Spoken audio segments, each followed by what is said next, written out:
आज सुबह से सिरसा में कई कार्यक्रमों में रहना हुआ है।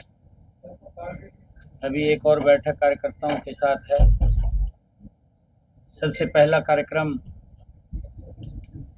हमारे बहुत ही पुराने मित्र राजेंद्र देशमुख जी, जिन्होंने अपने पूरे साथियों के साथ हजारों की संख्या में भारतीय जनता पार्टी को ज्वाइन किया है।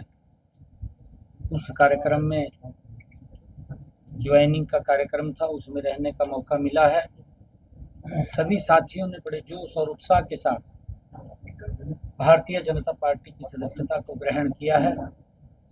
ये संकल्प भी लिया है कि आने वाले अक्टूबर के चुनाव में सिरसा की 5 विधानसभा की सीटें बहुत बड़े मार्जिन के साथ जीत करके कमल का फूल चंडीगढ़ जाएगा, ये संकल्प लिया है। मैं सभी को भारतीय जनता पार्टी में आने पर, परिवार में शामिल होने पर मैं उनका स्वागत भी करता हूं और दिल से धन्यवाद भी करता हूं।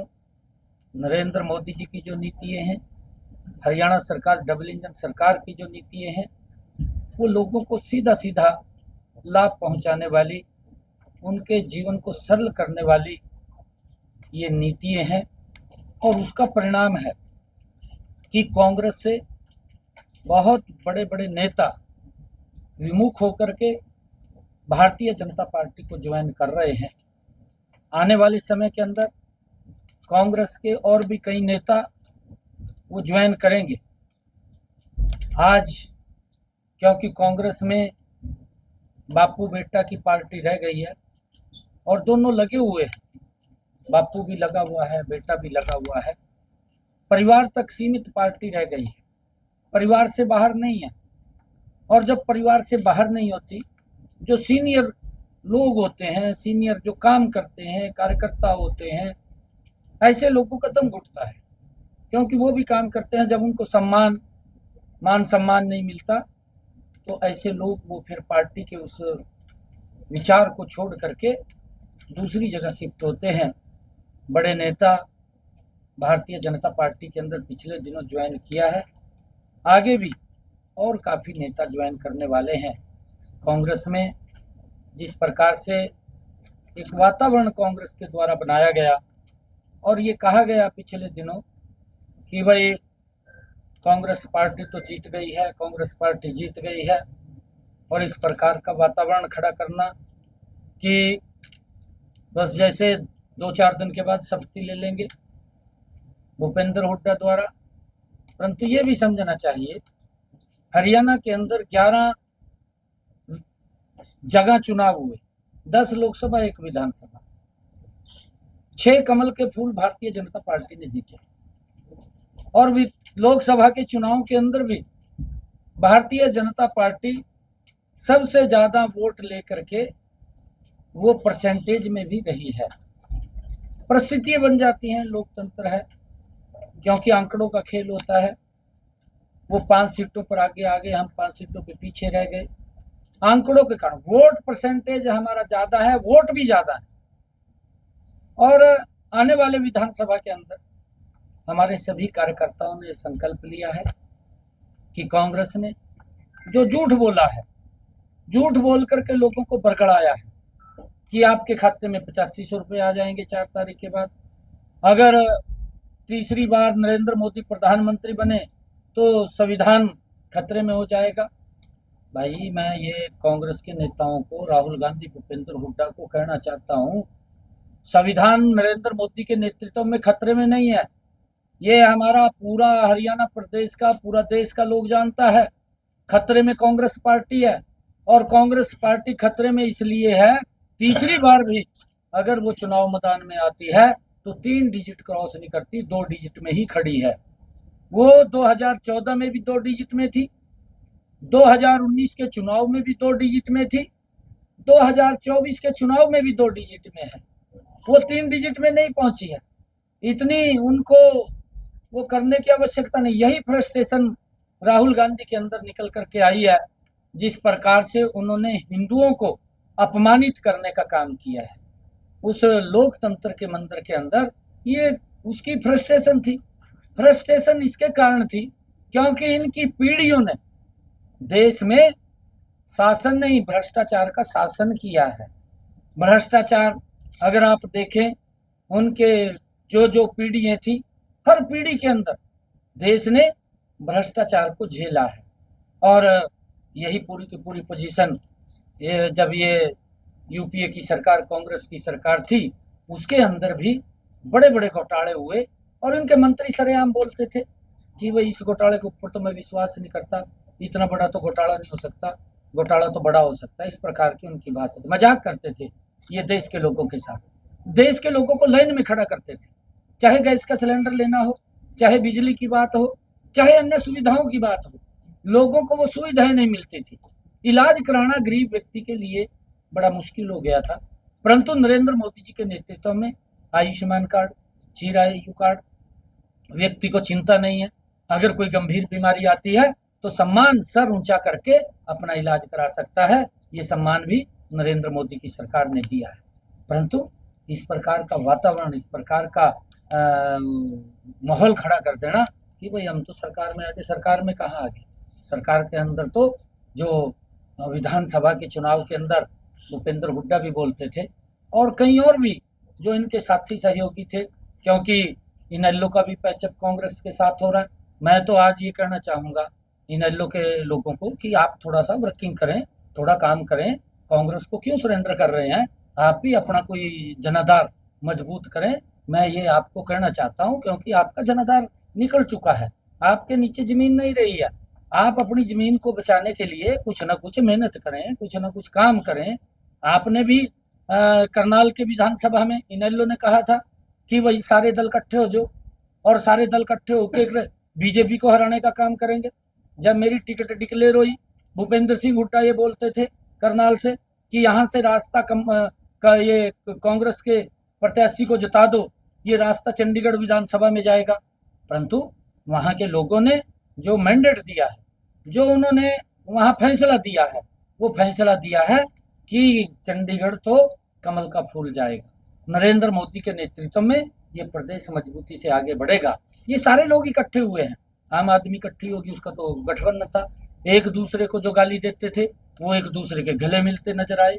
चाहे वो इनेलो का था, उसने भी कई बार स्टेटमेंट दे करके सारा का सारा अपना वोट वो कांग्रेस की तरफ भेज दिया। और चाहे जजपा थी, जजपा ने भी अपना वोट सारा का सारा कांग्रेस की तरफ ट्रांसफर कर दिया। मैं इनको ये निवेदन करना चाहूँगा, चाहे जजपा है चाहे इनेलो है, कि आप थोड़ा अपने पैरों पे खड़े हों और आप संघर्ष करें। नहीं तो जो चौधरी देवीलाल जी की विरासत थी, जो चौधरी देवीलाल जी ने काम किया है, जो एक नाम कमाया था, उस नाम को आप थोड़ा सा कायम रखें, मैं ये कहना चाहूँगा। और दूसरा मैं ये कहना चाहूँगा कि सिरसा के अंदर आज हमने करोड़ों रुपए के प्रोजेक्ट देने का काम किया है। आज विकास के कार्यों की जो हमारी सरकार की एक सोच है कि सबका साथ, सबका विकास और सबके विश्वास के साथ सरकार आगे बढ़ रही है। आज हमने यहाँ पर लगभग 77 करोड़ 66 लाख रुपए के विकास कार्यों के शिलान्यास भी किए हैं और उद्घाटन भी किए हैं, जिसके अंदर कुल 78 करोड़ 2,37,000 रुपए की लागत की 13 परियोजनाएं हैं जिनका उद्घाटन और शिलान्यास किया है।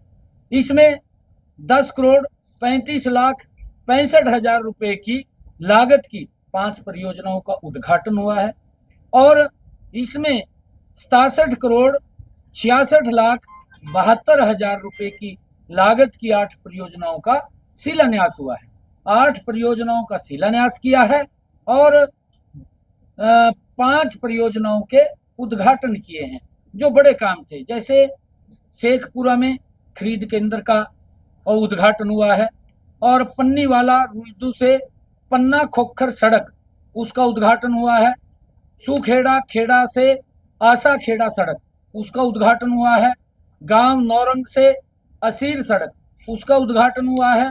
गांव मल्लिकापुर जांडवाड़ा जट्टा मार्ग से रामपुरा बिश्नोइया सड़क, उसका उद्घाटन हुआ है और जिनका हमने शिलान्यास किया है। ऐसी परियोजनाएं जो लाम्बी में राजकीय महाविद्यालय गोरीवाला का जो 24 करोड़ रुपए की लागत से बनेगा, उसका शिलान्यास किया है। और 26 उप स्वास्थ्य केंद्रों के भवनों के निर्माण का शिलान्यास किया है, जो लगभग 14 करोड़ 43 लाख रुपए की लागत से बनेंगे। और सिरसा में हमने 4 ब्लॉक पब्लिक हेल्थ यूनिट्स के निर्माण का भी शिलान्यास किया है। ऐलनाबाद में अनाज मंडी के विस्तार, सब्जी मंडी और लक्कड़ मंडी के निर्माण का भी हमने आज शिलान्यास किया है, ताकि आम पब्लिक को इसका लाभ मिले। गांव दोतड़ में खरीद केंद्र के निर्माण का भी हमने आज शिलान्यास किया है। गांव कमाल में खरीद केंद्र के निर्माण का भी हमने शिलान्यास किया है। गिद्दड़खेड़ा और गंगा गोदिया संपर्क सड़क का भी निर्माण का आज हमने शिलान्यास किया है, जल्दी वो भी बन करके तैयार हो जाएगी। रायपुर से पंजाब हेड बारूवाली 2 वाया रायपुर संपर्क सड़क का निर्माण भी आज हमने उसका शिलान्यास किया है, वो भी लोगों को जल्दी ही मिल जाएगी।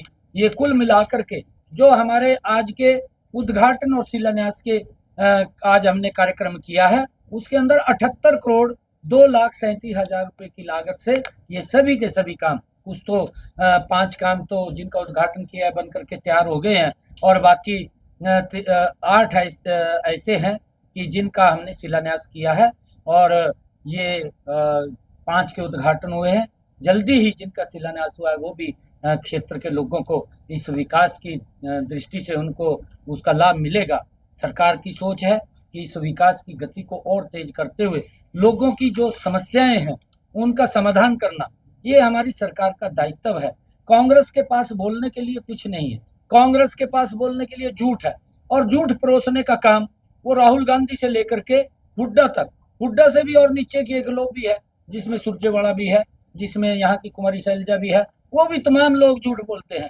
अरे शपथ भी लेते हैं, उस पवित्र डॉक्टर भीमराव अंबेडकर जी के मान सम्मान को ठेस पहुंची होगी जब वो एक संविधान की कॉपी को लेकर के शपथ ले रहे थे, तो वो देश देख रहा था कि जिन लोगों ने उस संविधान का, डॉक्टर भीमराव अंबेडकर जी के उस पवित्र संविधान को अपमानित करने का काम किया समय समय के ऊपर, वो लोग आज संविधान की बात कर रहे हैं। किस प्रकार का झूठ, किस प्रकार का भ्रम फैला करके वो लोगों को बरगलाने का काम कर रहे हैं। आज हमने कार्यकर्ताओं से भी कहा है कि कांग्रेस के आने वाले समय के अंदर इस झूठ से हमने बचना चाहिए। हमने कई निर्णय भी लिए हैं, हमने ऐसे निर्णय लिए हैं, चाहे वो किसान हित के हैं, चाहे वो गरीब हित के हैं।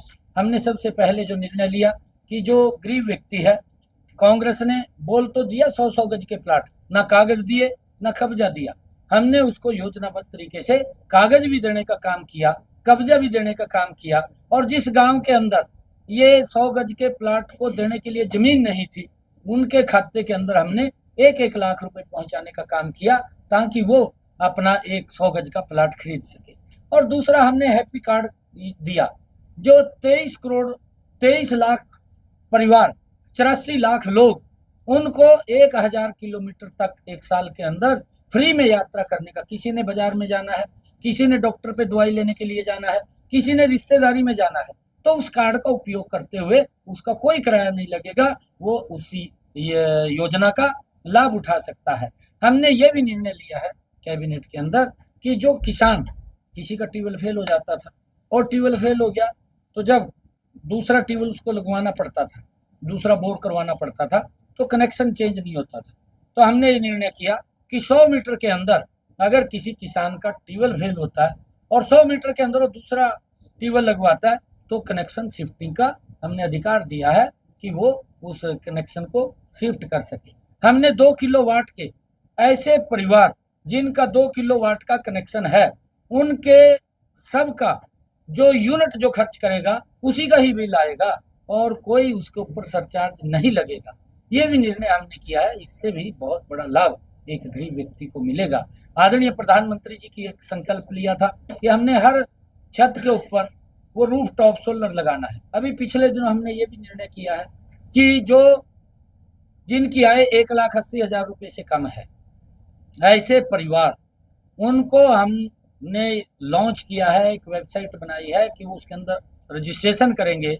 1,10,000 रुपये का 2 किलोवाट का वो सोलर पैनल छत के ऊपर लगेगा और उसके अंदर 60,000 रुपया केंद्र सरकार देगी, 50,000 रुपया प्रदेश सरकार देगी और व्यक्ति को कोई भी 5 पैसे खर्च नहीं आएगा। उसके छत के ऊपर सोलर पैनल लग जाएगा और वो सोलर पैनल से उसका बिल भी जीरो हो जाएगा। ये व्यवस्था का परिवर्तन करने का काम हमारी सरकार ने किया है। दूसरा, हमने हैप्पी कार्ड के बाद जो हमारा मुख्यमंत्री आवास योजना शहरी, उसके तहत भी हमने लोगों को चिन्हित करके उनको प्लाट मिले, उनका अपना घर हो, उसके अंदर प्रदेश सरकार भी सहयोग करती है, केंद्र सरकार सहयोग करती है और जो कुछ पैसा और बचता है हमने बैंक से बहुत मिनिमम ब्याज के ऊपर उनको दिलवा करके उनका अपना घर हो, उसकी व्यवस्था भी हमारी सरकार ने की है। हमने श्रमिकों के भी सम्मान को बढ़ाने का काम किया है। पिछले दिनों जब हमने एक कार्यक्रम बड़ा जींद में श्रमिकों का किया और श्रमिकों के कुछ बेनिफिट्स थे जो रुके हुए थे, हमने एक क्लिक के अंदर 80 करोड़ रुपया उन श्रमिकों के खाते के अंदर पहुंचाने का काम किया है। हमने ये भी कहा है, इस बात का भी निर्णय लिया है कि जो श्रमिक है उसकी बेटी की शादी होती है, उसकी शादी के ऊपर 51,000 रुपया, एक 50,000 रुपये व्यवस्था के लिए 1,01,000 रुपये की राशि 3 दिन पहले वो जिस परिवार में बिटिया की शादी होती है उसकी शादी में पहुंचाने का काम, जो ही रजिस्ट्रेशन करेगा वो 3 दिन पहले उसके खाते में पैसा आ जाएगा ताकि वो शादी में, बिटिया की शादी में उसका काम आ सके और उसका काम कर सके।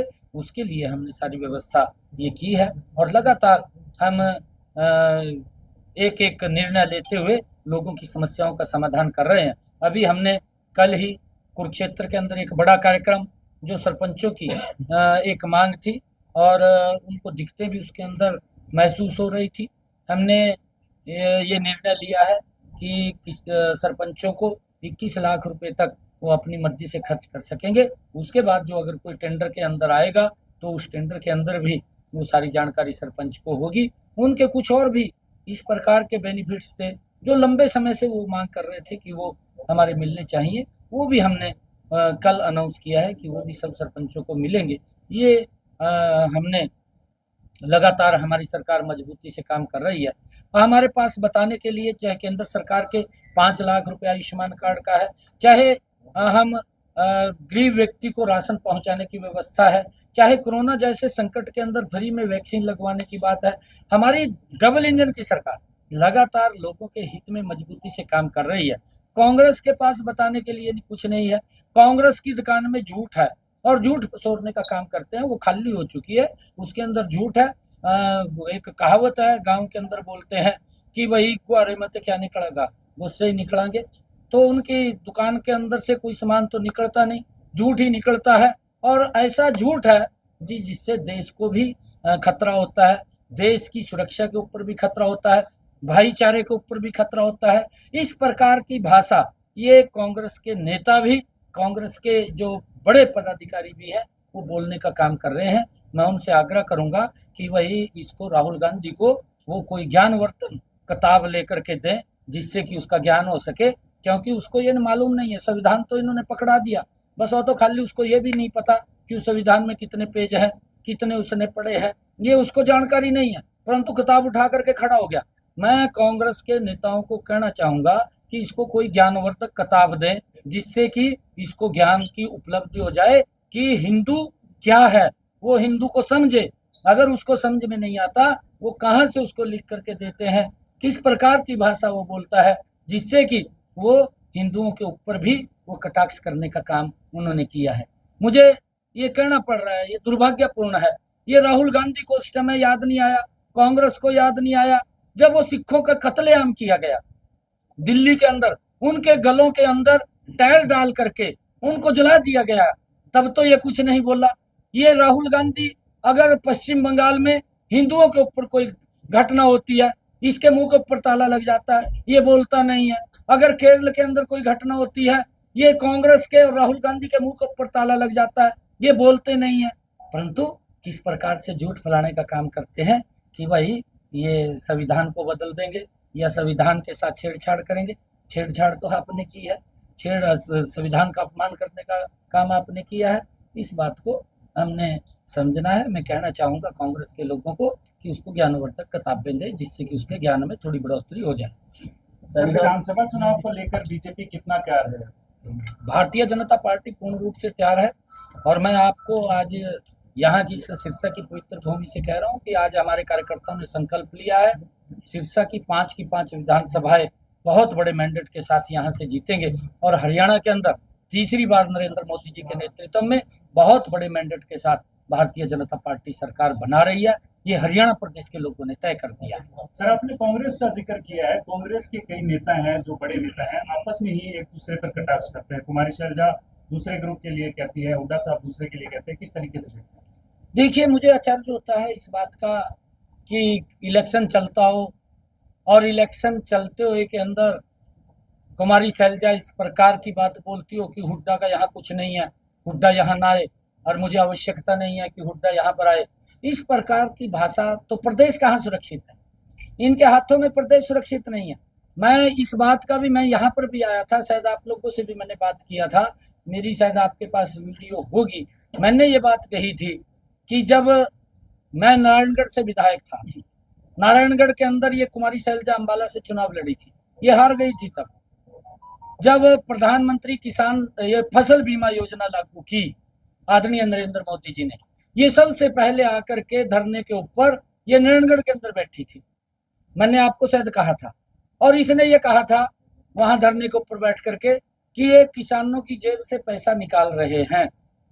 मैंने उस दिन भी कहा था, आज भी कह रहा हूं, मैं कुमारी शैलजा को ये बात पूछना चाहता हूं, आप धरने के ऊपर बैठी थी, आज 10 वर्ष के बाद, आपका भी 10 वर्ष का उस टाइम शासन रहा था, उस सरकार के अंदर साझीदार थी आप, केंद्र के अंदर प्रदेश में सरकार थी और आपकी सरकार ने 10 वर्षों में किसान की फसल का अगर खराबा हुआ है कितना पैसा दिया, बताने का काम करें। किसान जानना चाहता है पूरे प्रदेश का, हमने कितना दिया हम भी बताने का। 10 वर्षों में इन्होंने मात्र 1100 करोड़ दिया और हमने 9.5 वर्ष हुए, अभी 9.5 वर्ष 3 महीने कम है 10 वर्षों में से होने में, हमने 13,000 करोड़ रुपया किसानों के खाते के अंदर उनकी फसल के खराबे का पहुंचाने का काम किया है, योजनाबद्ध तरीके से किया है। हम बड़े विश्वास के साथ, फक्र के साथ बोलते हैं क्योंकि एक सिस्टम बना है, उस सिस्टम के तहत हर व्यक्ति को लाभ मिल रहा है, परंतु ये लोग झूठ को किस तरीके से बुलाने का काम करते हैं।